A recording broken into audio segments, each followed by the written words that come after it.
Although it still feels like summer outside, hockey season is right around the corner. Training camps will open across the NHL this week. So it's a great time to preview training camp for the local teams. We're going to do it with one of the best voices in hockey. She's also a host and analyst for Sports Grid, the one and only Kasey Hudson. Kasey, what's going on? I'm so excited to be hanging out with you live for starters, but you know what? I'm getting adjusted to my city girl stride, so I'm good. I'm really good. We were talking about that a little bit before, and for the people who don't know, Kasey just moved up to the NYC metro area from Tampa. Yep. She's been surviving it. She's had some subway experiences that we've already talked about. But how are you liking the area now that you're becoming a little bit more settled? Now that I'm getting more situated, I have to say, I think that this was the right move. It's where I was supposed to be. I step out to the waterfront, and when I make it safely across the Hudson River, per se, I'm in awe of it. I love the fast pace of everything, which is obviously a massive culture shock between Tampa and here, and the sports. I mean, I love our sports community in Tampa, but you are just engulfed in sports to every degree possible in the city here. And I have to say, I'm really loving it. I like it. Well, we're glad to have you here. We've been following each other for quite some time. And for people, this is also our first time getting to meet in person and hang out. So it's good. But we're going to talk about some hockey. Let's start with the Rangers. Big team here in this town. So the other day at work, I was talking to a Rangers fan here. A shout out to my director, Steve, one of my directors. And he asked what I thought was a pretty fair question, right? He said, what do I have to be excited about or look forward to in the regular season with the Rangers? Because we know the disappointment that surrounded the Blue Shirts the last couple of years in the postseason. So, Kasey, I ask you this. Coming off what is a pretty quiet offseason for the Rangers, what should fans be excited to see for the 2024-2025 season? Well, for starters, Steve, I don't judge you for being a Rangers fan. That's a girl coming from Tampa Bay, die hard. But I will tell you this, Riley Smith, that's what you have to be excited about. You have to be excited about the addition to potentially more than likely the top line. And I say that because they were so close. I mean, we know the tremendous season that the Rangers just had. And what I love about what this team did administrative-wise is they didn't try to go out and make any flashy moves because that's not particularly necessary. This is a game of chemistry. You tend to see certain lines thrive, and you might know one of the names or might not know any of the names, but they're so killer when it comes to playoff hockey. And I think Riley Smith is a tremendous addition. He's a misfit Stanley Cup champion coming out of Vegas, went to Pittsburgh. Pittsburgh didn't have much of an identity last year, so he didn't really get in any particular stride. 76 games, still collected numerous points, sat in the plus column, so he's a guy who contributes to the scoring. What I like about him and his fit with the Rangers, he's always in front of the net. And he's got these tremendous bursts of speed. He kept up with William Karlsson and always matched his pace to be on the back post and execute on goals. So you've got a guy who can make hockey exciting again for that top line. Kreider isn't going anywhere in terms of his skill set. Zibanejad, are you kidding me? He's still so fun to watch. So now you put Riley up there in the mix, and you have somebody who can match him pace for pace and bring a burst of speed and bring scoring to the Rangers or setting up for assist. And I think that that's what we have to be excited about. Not to mention, second line stays intact. That was one of the best scoring lines in hockey, so they're not going anywhere. Now with the addition of Riley, hopefully with health on their side, you're talking about a Rangers team also that can probably take that next step and score in all three periods. Second period was their sweet spot. Special teams was always their momentum swing. They've got to break out of that bubble a little bit and kind of get more even kill, scoring on even strength, getting scoring done in the first period and being closers in the third period. We saw that during playoffs, but we need to see that in the regular season. Yeah, and people would want to see that more in the regular season. It was a little bit of a slow start for the Rangers. Then they picked it up last year. Then we know what happened in the postseason, losing in the conference finals. But sticking with the Rangers, I want to ask you this, because last year we saw Alex Lafreniere. We saw him take a huge leap, right? Become an important player for the Rangers in their top six. Now this season, all eyes are going to be on Kaapo Kakko to show if he can do the same thing. Can he take his game to the next level?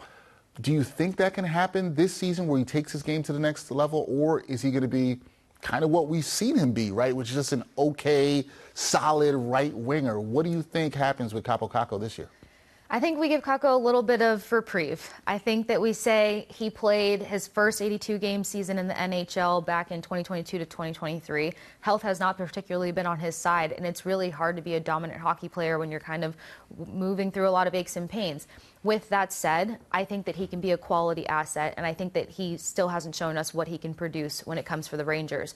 One thing when he ended up with the Rangers roster that you have to give credit to, his defensive reads. So he's going to be able to help you read the defensive strides of an opposing team, play 200 feet worth of hockey, and they didn't really have that. The Rangers can be physical, which I love. Lafreniere showed a lot more physicality, which I absolutely loved as well. But you need Kakko, you need a guy who can come up with those defensive reads, have that hockey IQ on the ice, and kind of set a rhythm and a pace. He's more so probably going to be the third line guy inside of Hedl. Hedl's another guy who hasn't been healthy. So he's been around an unhealthy unit as well as not particularly being healthy himself.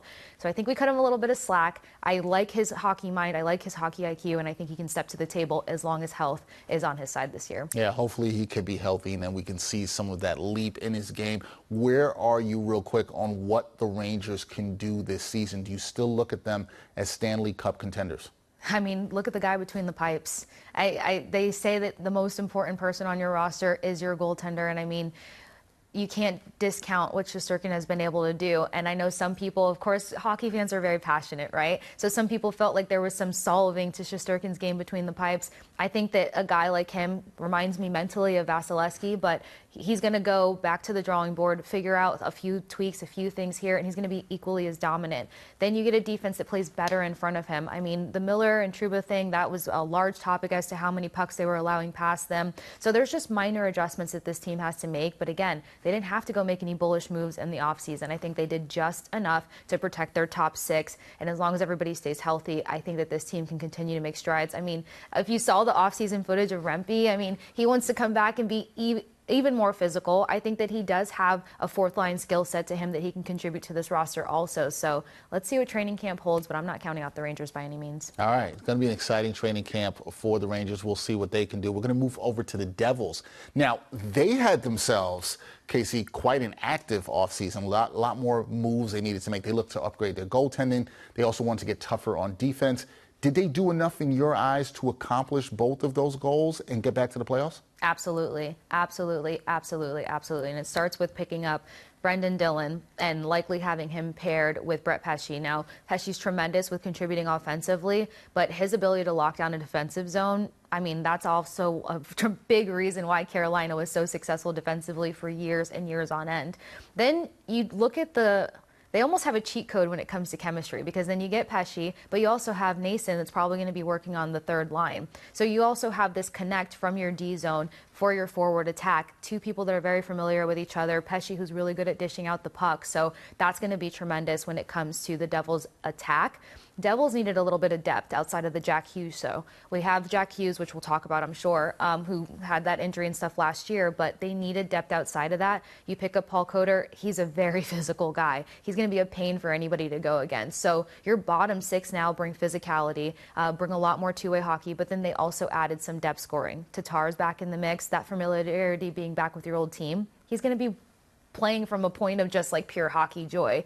Nason is probably one of the most underestimated guys in terms of what he can do. His puck accuracy, his shooting accuracy, he sits at a 12.6 shooting percentage. He's going to bring a little bit more life to the scoring as well as the defensive side of the puck. He's miserable to go against on the boards as well. So you got a couple more guys who are a bit more bullish, have that two-way hockey element to them, but they're going to be able to hold down their D zone a lot more, which they have to do in front of a guy like Markstrom if he's going to be successful. Yeah, and that's what they want. Like I said, goaltending and the toughness is something New Jersey wanted to address. Now, you kind of mentioned a little bit of this because they do have some injury concerns as they open camp, specifically with the Hughes brothers. So Luke Hughes expected to miss the start of the season due to his left shoulder injury.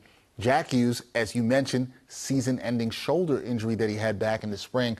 He was expected to be ready by the start of training camp. How long will it be before Devils fans see the Hughes brothers back on the ice together this season? Yeah, well, with all the hype around the roster, I would think, especially with head coach Sheldon Keefe, you're not going to want to rush something like this because Hughes had an injury earlier of last season. He did everything possible to get back on the ice because, I mean, he was leading, if not top 3 in points in the league, if not number 1, actually. So with that said, I think they realized you can't bring him back faster than need be. They need to make sure that he can make it to the second half of hockey, more importantly, playoffs, hopefully. So I think that we likely see the Hughes brothers closer to the holiday time.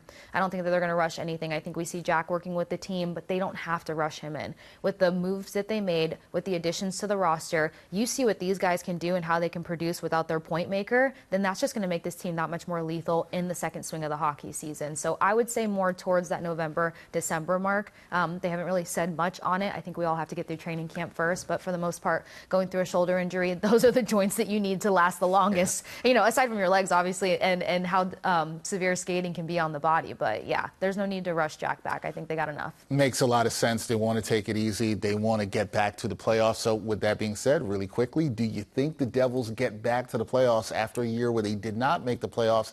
We were so encouraged by them 2 seasons ago. Do you think they get back there? I think so. For starters, health.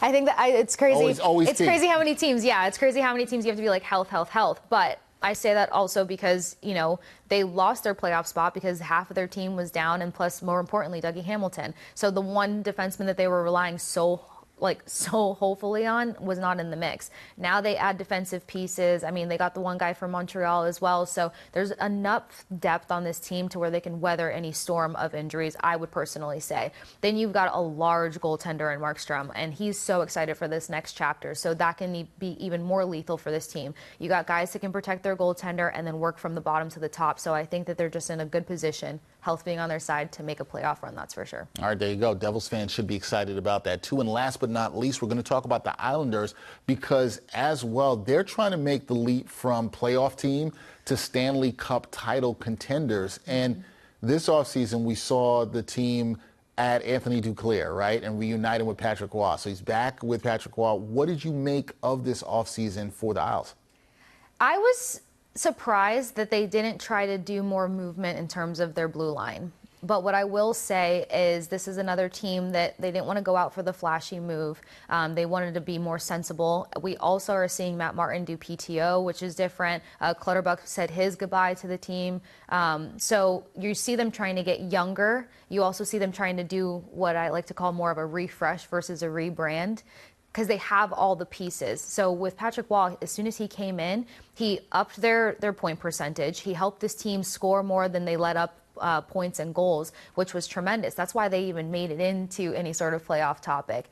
He's the goaltender whisperer. We got information on Ilya Sorokin hopefully being healthy and ready to go this season as well after successful back surgery. So Duclair was a tremendous move in my opinion, because while Matthew Barzal is a superstar, nobody can take that away from him. He hasn't been able to kind of let loose in his perfection and his ability to play hockey ever since Jordan Eberle has been gone. Once that bromance got separated, he's the only guy who can kind of have this tremendous zone entry and get the puck to the net, but not much execution on the other side. You add Duclair, who can match speed for speed, if not, he's faster than Barzal. So now you have a guy who can meet you at the net to execute on those goals.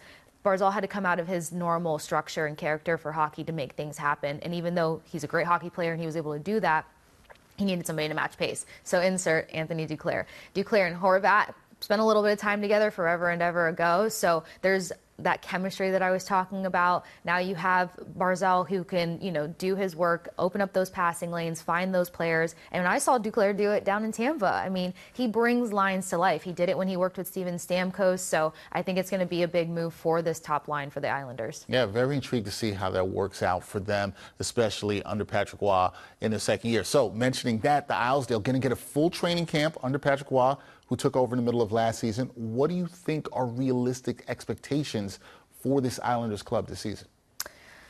I think that they just continue to take the next step. Point of emphasis for them is their penalty kill was bottom of the league last year. I think they were only at 69% success rate. If you can't kill off a penalty, you're going to hurt yourself tremendously. And with the addition of Anthony Duclair, you're allowing some puzzle pieces to get back to their structure. So no one's overextending themselves, which causes a lot of chaotic play, which causes a lot of out-of-structure hockey. And hockey's all about simplifying the game. You hear them say it over and over and over again. Now they have a chance to do that, because they have an efficient top line that can pan out together. I think that Duclair and Horvat and Barzal are going to work tremendous together. Then that second line starts to come to life. I mean, they have a 30-goal scorer in Brock Nelson. He's very silently always under the radar, but I mean, he's very consistent, hasn't missed a game in 2 years, great leader. So you have that, which a lot of teams, they don't have that veteran leader. They can still put up the points, and Nelson is doing that. Palmieri is going to be a question mark. I think Pageau is underrated also. So I think as everybody adjusts to their roles now, you have a team that can fire off as a well-oiled machine more so. Varlamov supporting Sorokin in between the pipes. He just needs protection in front of him. The blue line is my biggest concern when it comes to the Isles because they didn't particularly make big moves. Dobson had a bigger point year last season, but we don't need an offensive defenseman when it comes to the Islanders. They need that stay-at-home guy that's going to be locked down in front of their goaltender, whether it's Sorokin or Varlamov, and that's probably the only place where I say, where can the Islanders go? How far can they go this season? All right, we will see what the Islanders can do as well. Although I'll say this, Kasey, it looks like it could be a pretty exciting year for hockey in the New York metro area because Rangers still in that contender status. Devils looking to get back to the playoffs. Islanders looking to build upon what they did last year.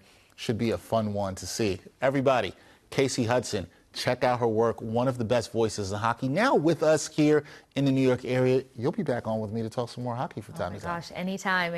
I love my hockey talk. I know you do. Pleasure to have you here. Great to have you. And we'll enjoy the hockey, which is starting very soon.